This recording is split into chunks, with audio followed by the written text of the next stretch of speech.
ಬೆಂಡೆಕಾಯಿ ಪೀಸ್ ಮಾಡ್ಕೊಬೇಕು. ಪೀಸ್ ಮಾಡ್ಕೊಂಡು ಇದರಲ್ಲಿ ಹುಳುಗಳು ಜಾಸ್ತಿ ಇರುತ್ತೆ.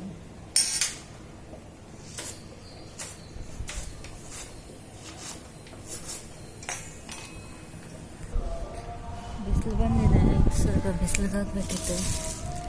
ಅದಕ್ಕೆ ಹಾಕ್ಬಿಟ್ಟು ಹೋಗೋಣ ಅಂತ ಬಂದೆ. ಇದು ಈ ನಡುವೆ ಎಲ್ಲ ಬಿಸಿಲೇ ಇರಲಿಲ್ಲ, ಕಪ್ಪಗಾಗ್ಬಿಟ್ಟಿದೆ ನೋಡಿ, ಎಲ್ಲ ಬಿಸಿಲು.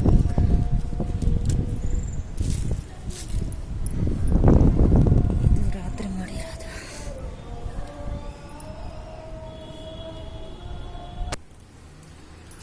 ಕುಕ್ಕರಲ್ಲಿ ಇರೋದು 2 ವಿಸಿಲ್ ಆಯಿತು. ಸ್ವಲ್ಪ ಖಾರದ ಪುಡಿ ಮಾಡ್ಕೊಂಡ್ಬಿಡ್ತೀನಿ.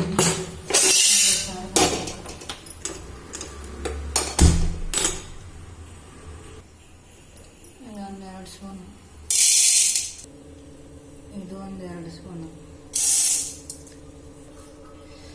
ಬ್ಯಾಡಿಗೆ, ಗುಂಟೂರು ಎರಡನ್ನು ಸ್ವಲ್ಪ ಧನಿಯಾ ಒಂಚೂರು ಹಾಕ್ತೀನಿ, ಒಂಚೂರು ಹಾಕ್ತೀನಿ, ಕರಿಬೇವು,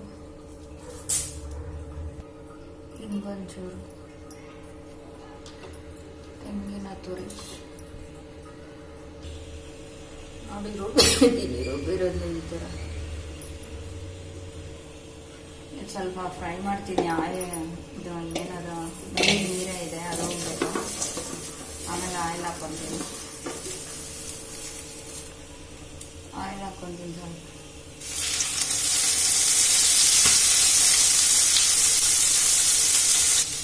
ಸ್ವಲ್ಪ ಫ್ರೈ ಮಾಡಬೇಕು.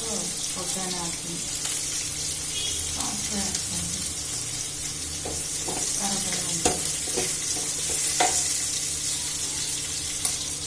ರುಬ್ಬಿಗೆ ಹಾಕ್ತೀನಿ, ಮೆಣಸಿ ರಬ್ಬೆ ಹಾಕ್ತೀನಿ. ಇದು ಬಾಯ್ಲ್ ಮಾಡ್ತಾ ಇದ್ದೀನಿ.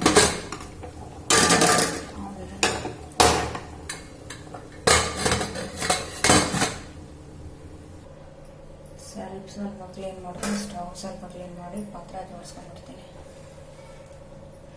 ತೊಳೆದಿರೋ ಪಾತ್ರೆ ಆರಬೇಕಂತ ಪಾತ್ರೆ ಎಲ್ಲ ಹಾರಾಕ್ಬಿಟ್ಟಿದ್ದೀನಿ ಒಣಗೋದಕ್ಕೆ.